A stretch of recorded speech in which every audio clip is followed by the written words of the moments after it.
y tan poderosa que en pocas palabras nos habla tan bonito de la voluntad de Dios con nosotros. No es necesaria tanta palabrería, que si es, que el amor y que llegar.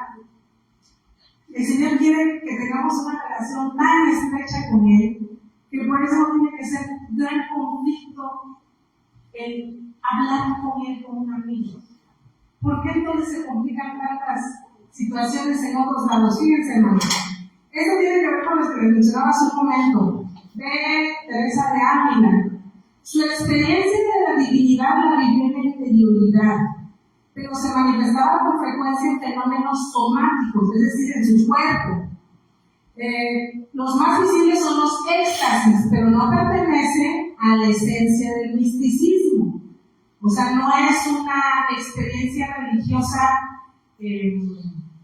como la descripción 1 y 2 del misticismo que les leí, sino que dice que es una expresión más profunda de la capacidad amorosa del ser humano.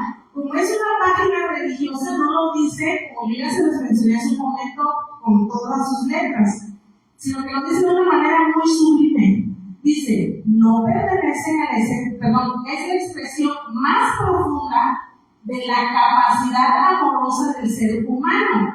Creo que ustedes y yo entendemos de qué están hablando, ¿no? De la intimidad sexual, dice. La que llena los vacíos se pueden dejar el sufrimiento, las cruces sufridas. El modelo y el espejo en que se miran es el crucificado Jesús del que los místicos se enamoran. Dale el siguiente, porque eso va relacionado. Eso es lo que les mencionaba, hermanos. Las experiencias de Teresa de Ávila tienen que ver con algo que se le llama Eros Gamos.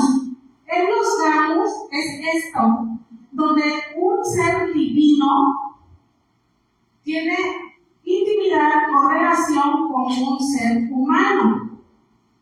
Para que ocurra esto, este ser humano debe ser un canal. Estoy empleando algunas palabras un poquito complejas. A lo mejor tengamos que hacer una tercera parte de este tema en otra ocasión, pero yo lo que les quiero ahorita nada más describir es esas experiencias de esta mujer que estableció junto a otras personalidades en su tiempo los criterios para una oración contemplativa, tenían entre sus fundamentos esto, que era tener una relación súper íntima, expresando el amor más especial que se puede dar, una expresión del amor, la mayor prueba de amor, ¿vale?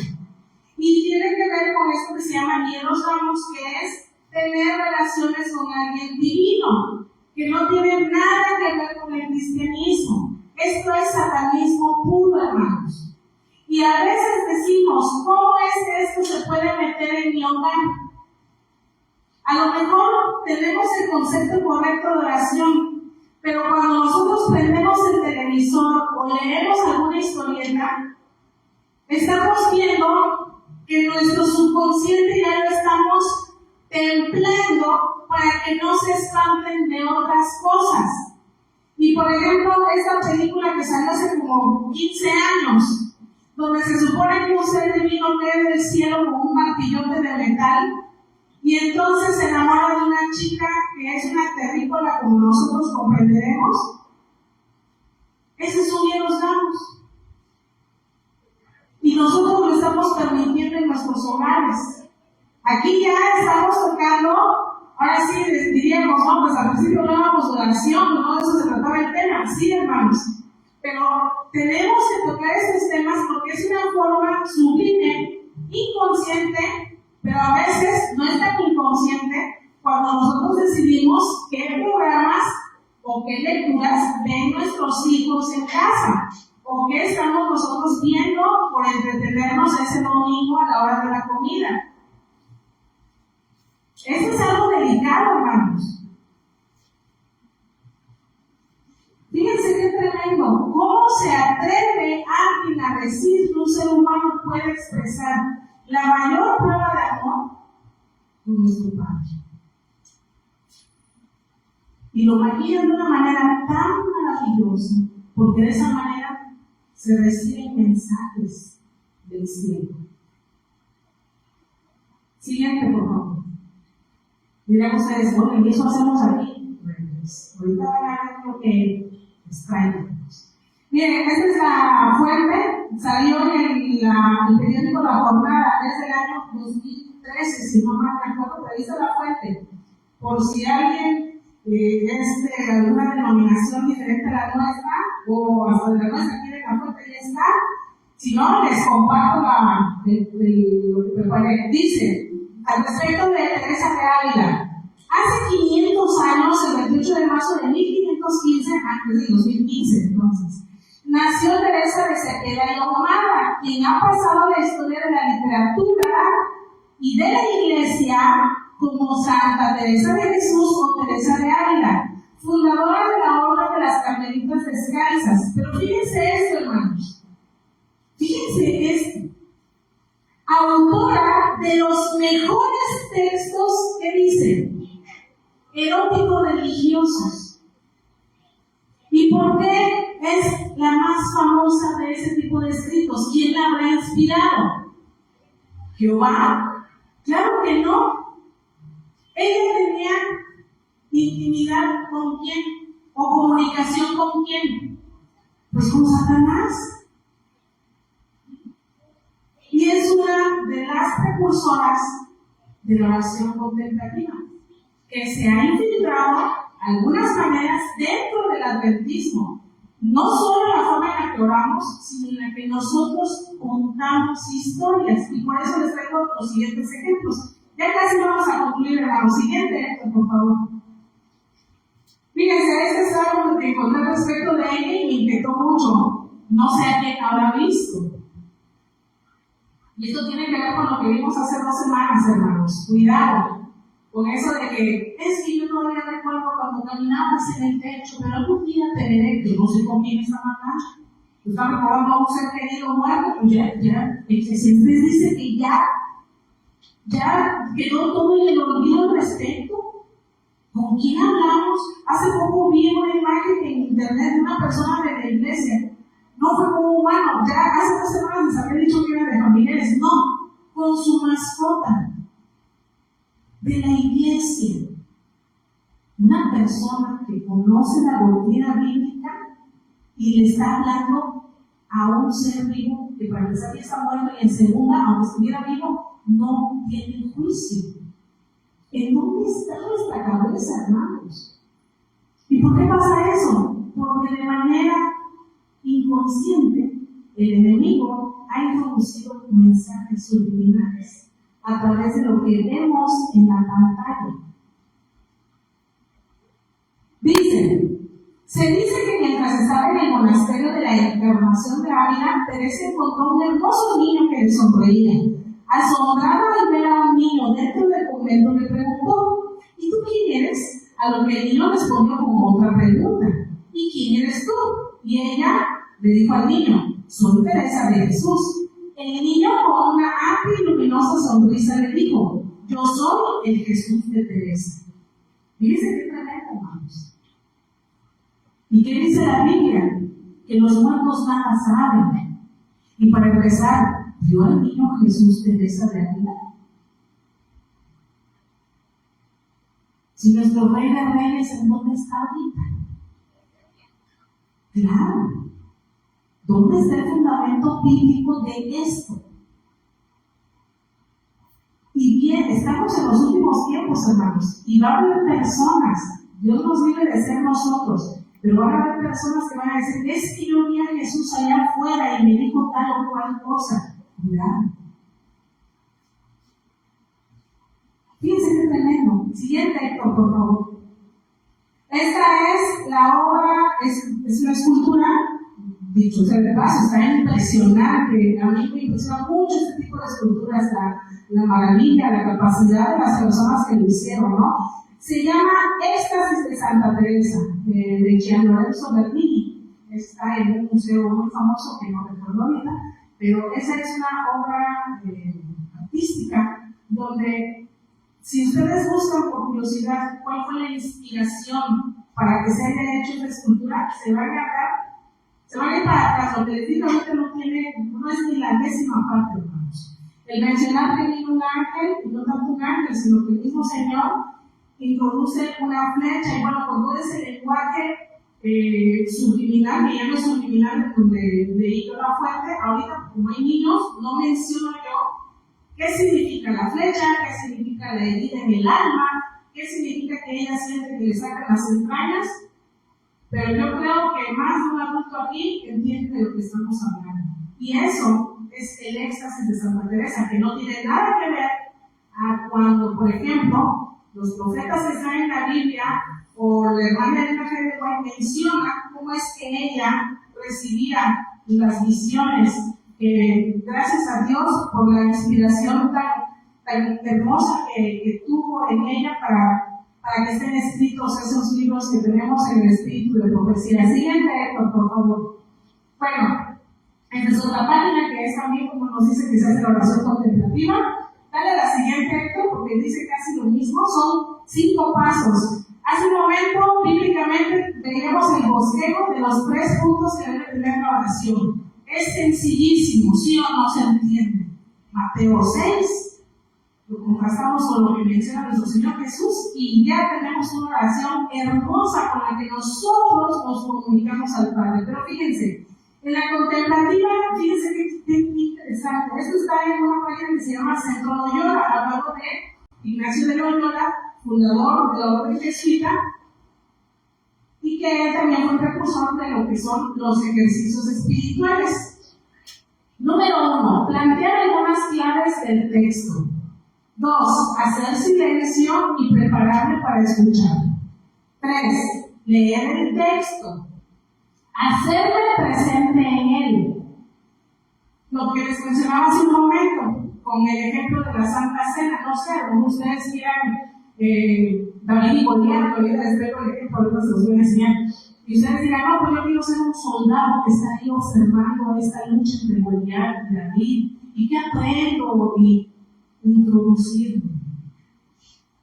Dice, me centraré en lo nuclear del texto y en relación con ella puedo ser la mía propia, o sea, mi propia historia al respecto de eso, que es lo que voy a aprender. Y de eso se trata el número 4, refletir. Es decir, iluminar desde lo orado alguna situación de mi vida mejorada. Es decir, ¿qué es lo que me enseña este texto? Pero les repito, se parece, pero no es lo mismo. Se quiere parecer a lo que es la meditación a la luz de las Escrituras, que es escudriñar, pero no es así. Aquí nos está diciendo el punto número 4, que es como si yo me hallase presente dentro de ese ambiente que estoy leyendo. Y por último, la parte 5, el coloquio. Lo cuento, lo vivido, pido y agradezco lo que ha sucedido, es decir, lo que yo aprendí de lo que elegí leer y en donde yo quise introducirme y ver qué enseñanza me dejó esa experiencia, ¿no? Ustedes dirán, ¿y esto qué tiene que ver? Tiene que ver mucho con la psicología, hermanos. Hay una terapia que se llama mindfulness. Yo en lo personal he tenido terapia cognitivo-conductual y en algún momento me ofreció mi psicóloga la terapia mindfulness. Me mandó un libro, lo leí, bastante interesante, y en algún punto yo le dije a la psicóloga, yo soy adventista, soy cristiana, y no hago meditaciones de tipo trascendental. Y me dice, no te preocupes, porque este tipo de método no es precisamente de cuestiones religiosas o orientales, es nada más como terapia, como apoyo a la terapia que llevas. Bueno, en pocas palabras, el mindfulness tiene mucho que ver con este tipo de situaciones. Guardar silencio, escoger un lugar cómodo y concentrarme en una situación en particular. E imaginarme que yo estoy dentro de esa circunstancia. Y si me empiezo a entretener porque mi esposo hace ruido, me concentro otra vez en el pensamiento de lo que yo estoy aquí. Por ejemplo, me imagino yo que estoy en un parque y hay pájaros. Oh, sí. ¿Cómo se sentirá el pasto? Suave. Y nos damos cuenta que es como un ejercicio mental. Pero si eso lo traspolamos a lo que es este ejercicio de oración contemplativa, ya nos estamos metiendo en problemas. Porque esa no es la manera bíblica de que nosotros nos tengamos que comunicar con nuestro Dios. Él no quiere eso. Porque no es tan difícil hablar con nuestro Padre. No puede ser tan difícil, ya lo vimos. Siguiente, Héctor, por favor. La comparación que les traigo, oración contemplativa y meditación contemplativa. ¿Y por qué decimos que tiene sus bases en cuestiones del budismo? Fíjense, la meditación contemplativa dice, se los voy a resumir, consiste en sentarse, concentrarse y contemplar. Y a través de esto podemos analizar qué sentimos y de qué manera se van modificando nuestras emociones. Esa es la oración contemplativa. ¿Cómo es que influye supuestamente Dios en mi estado de ánimo al momento en que yo estoy haciendo ese ejercicio espiritual? Ahora decimos, bueno, pero pues es una manera en la que tú pues te entiendes con Dios, ¿no? O quieres hablar con Él. Vamos a ver y vamos a contrastarlo con la definición de meditación contemplativa. Fíjense, los primeros pasos para alcanzar la contemplación se basan en la ascesis, que consiste en dominar el cuerpo para iluminar el alma y hacerla más sensible a la presencia divina. La oración contemplativa también se asemeja a qué cosa dice ahí. A los ejercicios meditativos utilizados en las religiones orientales y en los cultos de la nueva era. Siguiente, Héctor, por favor. Entonces la pregunta es, ¿cómo oramos? Ya estamos terminando. Creo que damos son 3 diapositivas más, hermanos. Hace un momento les mencionaba, cuando hablamos en la primera parte de cómo es que nosotros, el fundamento bíblico ya nos dice cómo tenemos que orar. Tendremos que reflexionar la manera en que lo hacemos, hermanos. Bendito sea nuestro Dios, porque nos podemos comunicar con Él de una manera tan sencilla y hermosa que nos dé cualquier ejemplo. No hay para dónde movernos. No busquemos otras maneras impresionantes de querer comunicarnos con Dios y que Él me responda de cierta manera. No es bíblico.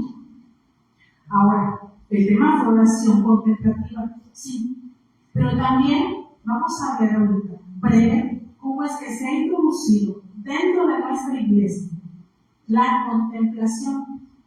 ¿Alguien conoce de los niños estas historias? Levante la mano, ¿verdad que sí? Yo también. Y ¿qué niño no las ha visto? Está la niña ahí haciendo tarea y de repente abre un libro y se hace como se abre un portal, hermanos. No es un remolino cualquiera, se abre un portal a otra dimensión. ¿Estamos hablando de lenguaje bíblico? No. Y de repente se mete en esa dimensión, a través de ese portal, la niña, no sé si su hermano o un amiguito de la escuela, y aparte un personaje que es un robot. Pero resulta que en la historia el robot razona y piensa y tiene sentimientos. Y aparte de eso, estas 2 personas más este robot forman parte de la historia bíblica. Y nosotros inocentemente entre comillas, porque ya deberíamos saber hacer las cosas bien, hermanos, les ponemos esto a nuestros niños para que se entretengan. Porque les aseguro que no estamos enseñándoles la Biblia como se debe, los estamos nada más entreteniendo. ¿Qué tan difícil será abrir la Biblia y leerles a nuestros niños como está escrito? Libros tan hermosos como las bellas historias de la Biblia. Mis padres nos compraban la colección cuando era niña, son 12 libros. Tan apegado a la Biblia, tan apegado, tanto las imágenes como el texto, a las escrituras. Ya no los venden. ¿Por qué será? ¿Por qué será? Debería preocuparnos eso. Mándeme. 8 tomos. Ya los quitaron, o sea, ya no son 12, ya son 8. Y hay que ver cómo está la redacción. Yo les invito, hermanos, en todos los ministerios, leamos antes de pasar aquí al frente en los programas.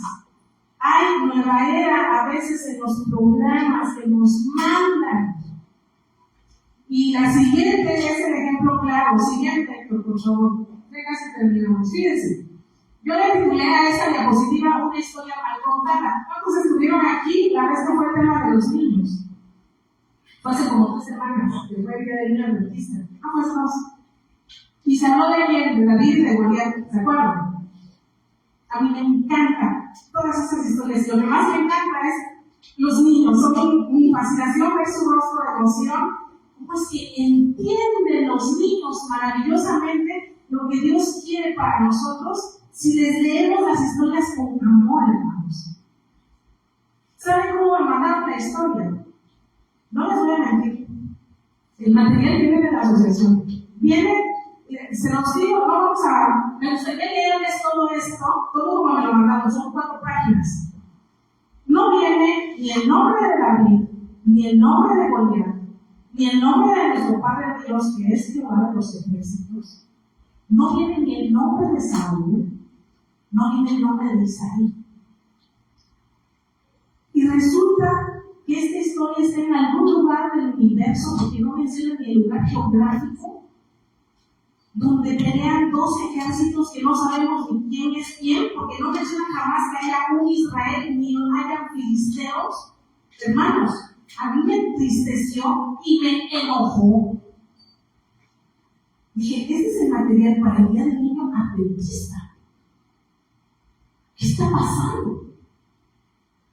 Y fíjense lo que menciona en uno de sus párrafos. Durante mucho tiempo la gente admiró esa enorme roca, porque resulta que yo tenía que decirle a los niños, no la aplicación de la vida y Goliat y el poder de nuestro Dios, sino de que de una roca grandota, por algún temblorcito que hubo, en la Biblia nunca menciona un temblor siquiera ahí, se formaron varias piedritas, y que de esas piedritas salió la que pidió a Goliat. Y que los niños podían ser piedritas. ¿Cómo la ven? ¿Hay contemplación o no? Créanme, a mí me conmueve que ese programa se haya dado a nuestros niños en las iglesias, por lo menos de esta asociación. Y me pregunto, las maestras en las historias, ¿cómo puedo yo predicar eso? Fíjense lo que dice este párrafo. Durante mucho tiempo la gente admiró esa enorme roca, pero ahora era solo un montón de piedras. Ya cuando fue el temblor. Quiero que te imagines cómo se sintió esa enorme roca. Ahora destruida. No lo sé, pero ¿alguna vez has sentido que no valías nada? Que los demás te consideraban duro y poco atractivo, empezando a mezclar una filosofía con una metáfora barata. Porque si fuera algo metafórico, no hablaríamos de la historia de David y Goliat, hablaríamos de una metáfora. Nosotros somos como una piedra en bruto, pero el Señor nos pule. Esa es una metáfora. Y se entiende. Porque podemos ser nosotros unas piedras tal vez de molcajete, pero para nuestro Señor somos diamantes. Esa es una metáfora. Pero que yo hable a los niños de esa historia de David y Goliat, que para empezar en el... Se los voy a dar completa algún día, hermanos. Se la daría a mi esposo, se la daría a mis papás, hermanos. Está para que se enjuguen las lágrimas. ¿Cómo le voy a decir al niño? Imagínate que es una piedra. Y terminan hablando de piedras. Siguiente. Este párrafo completo es el último. Dice: demos vida a la piedra por un momento y dejémosla hablar. Ella se llevó una sorpresa de su vida. Fíjense, la piedra, Y les quiero decir, en el transcurso de la historia, No les miento, la piedra pensó, la piedra se puso triste, la piedra hasta se enojó porque ya estaba en el río mojada y se volvió a mojar con la sangre de esa persona que se murió por pedrada. Porque nunca jamás en la historia mencionan que haya habido un Goliat. Es más, no sabemos si fue Israel o los filisteos. Es más, ustedes pueden contar esa historia y pueden decir que ni siquiera es de la Biblia. Qué tremendo, hermanos. Qué lucha tan grande tenemos contra sangre y carne y no nos estamos dando cuenta a veces. Pero estoy segura que aquí nuestras hermanas que son maestras de nuestros niños están con mucho amor por ellos. Y yo no sé por qué he trabajado con ellas. Aman a nuestros niños. La hermana Angelita, yo la admiro. Por algo usted que encanta. Sí, hermana Margarita.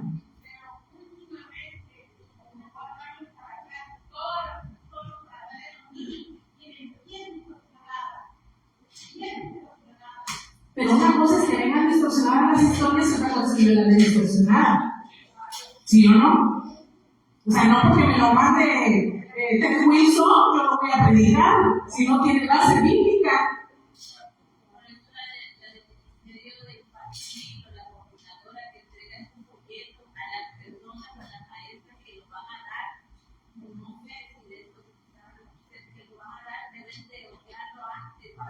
Hay que revisar.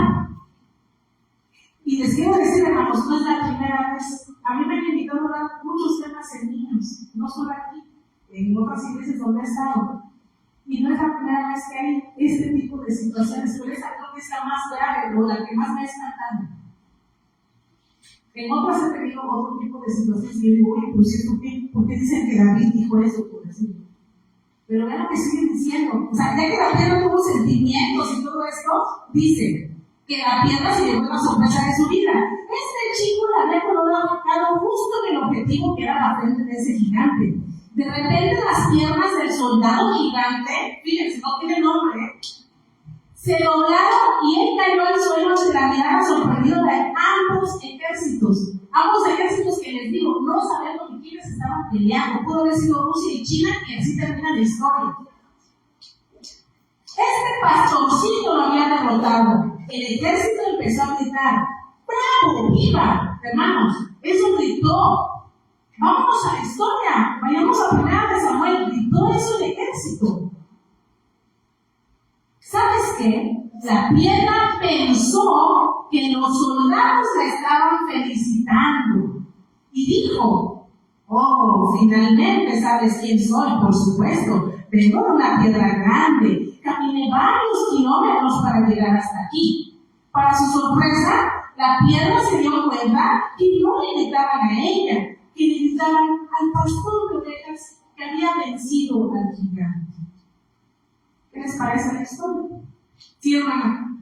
De hecho, en la comunidad de jóvenes hay que realizarlo desde que empieza hasta que termina, porque hay historias que realmente nada que ver con doctrinas. Sí, hermana. ¿Y sabe qué? Que yo pienso que usted sí los ve. Sí, trae mucho mensaje de la nueva edad. Sí. Cualquier persona se vuelve autor para una maquinaria de un autor ya que de eso, pero no te inspirado.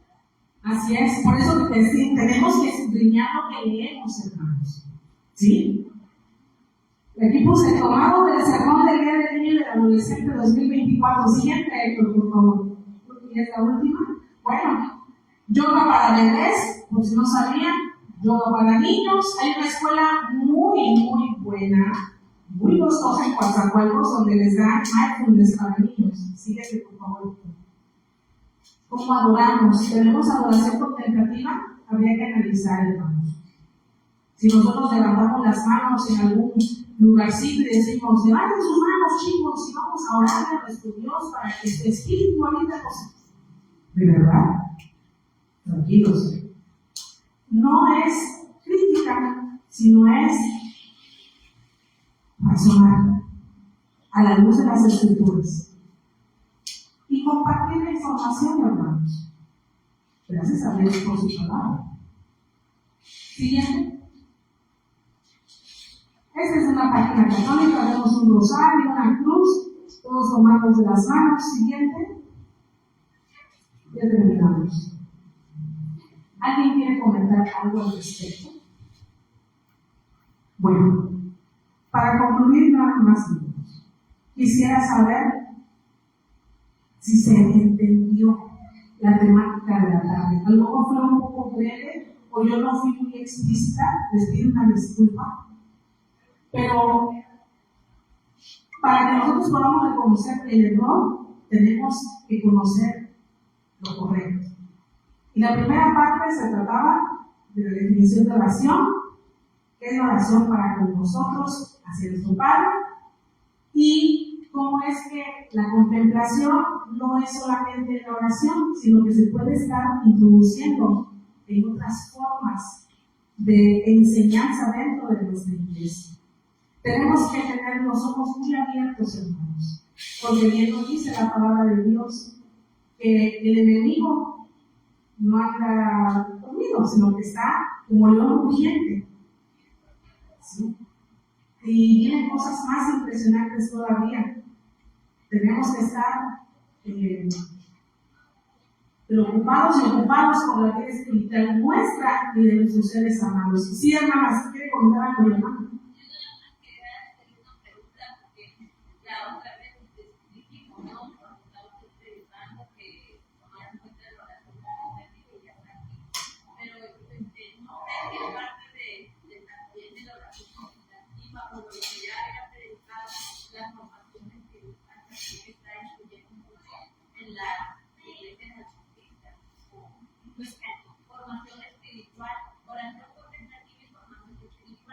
La metodología que se utiliza o que utilizan los jóvenes como para hacer adoración, que estoy hablando de productos plenarias, en mesas, o sea, no es la forma de adoración que tenemos de frente, o sea, de una iglesia, sino que ya hay mesas, ya hay juegos, ya hay otros lugares que ponen para los jóvenes, en iglesias de emergencia.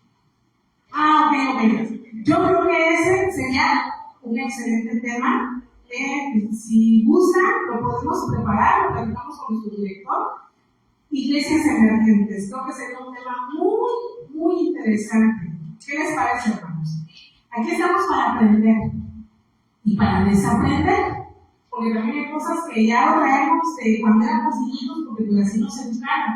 Pero si nosotros tenemos un conocimiento apropiado y basado en las escrituras, es bueno desaprender, ¿no? Entonces, fíjense que esto de las iglesias emergentes estaría muy bien comentarlo ya como tema. No sé, a lo mejor hablar de alabanzas, hablar de los llamados que se hacen luego dentro de las actividades juveniles. Ahí voy a llamar a Lucía. Nada más que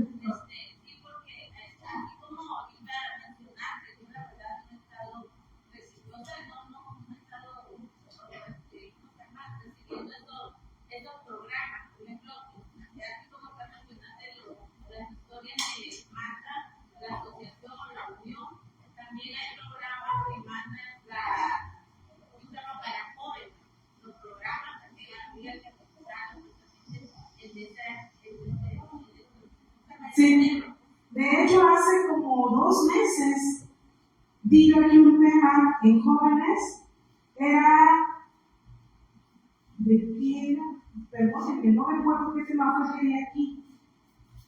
No les miento, no di el que me dieron a mí. O sea, el hermano que me dio la hojita me dijo, apóyame, le digo, sí lo apoyo. No le dije,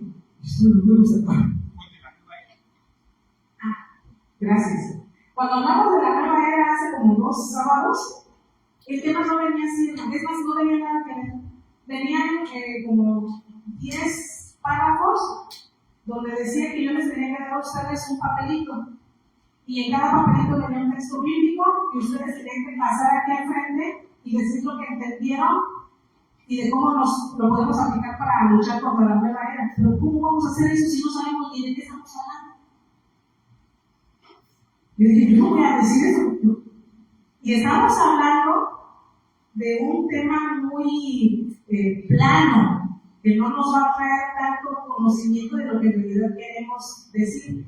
Y dije, bueno, si vamos a hablar de la nueva era y del adventismo, es porque vamos a hablar realmente de lo que está pasando dentro de la iglesia. ¿Sí? Entonces, ¿de qué se trata, hermanos? Venimos y salimos peor que como llegamos. Hermanos, ¿qué pasa? Seguimos a preguntar. La primera era, pues, el problema.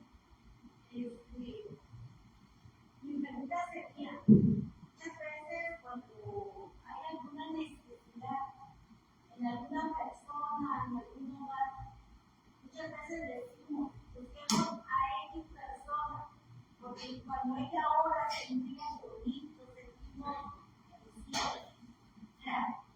Entonces sería una oración contemplativa o cómo se tomaría. No, por definición no es oración contemplativa. Yo creo que a veces nosotros lo que tenemos en nuestro corazón es el deseo de, por ejemplo, hay un enfermo en el hogar y decimos, llamen al hermano tal, quiero que ore con nosotros.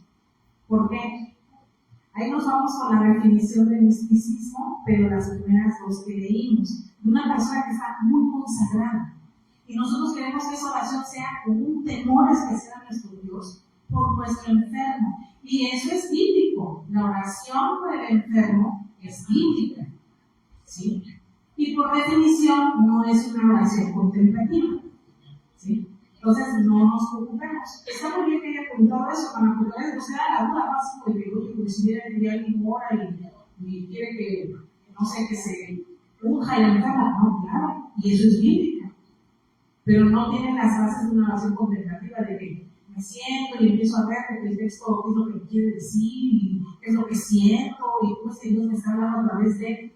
El Señor no me habla a través de una oración, eso no es bíblico. La oración es para que yo me comunique con Dios. Esa es lo que es. ¿Sí? ¿Algún comentario más, hermanos? ¿O damos por terminado el tema? Que el Señor nos bendiga, hermanos. Estos temas son bien interesantes, hay muchísima información al respecto, pero lo que nos queda es decirle a nuestro Dios que nos ayude a orar diario, que nosotros tengamos esta herramienta para comunicarnos con Él de la manera apropiada y como Él nos enseñó en las Escrituras, y que seamos valientes, hermanos, porque vienen cosas difíciles que tenemos que afrontar, pero no vamos a saber afrontarlas si no las identificamos. ¿Sí? Entonces, gracias a Dios por su palabra y que el Señor nos ayude esta semana en cada una de nuestras actividades.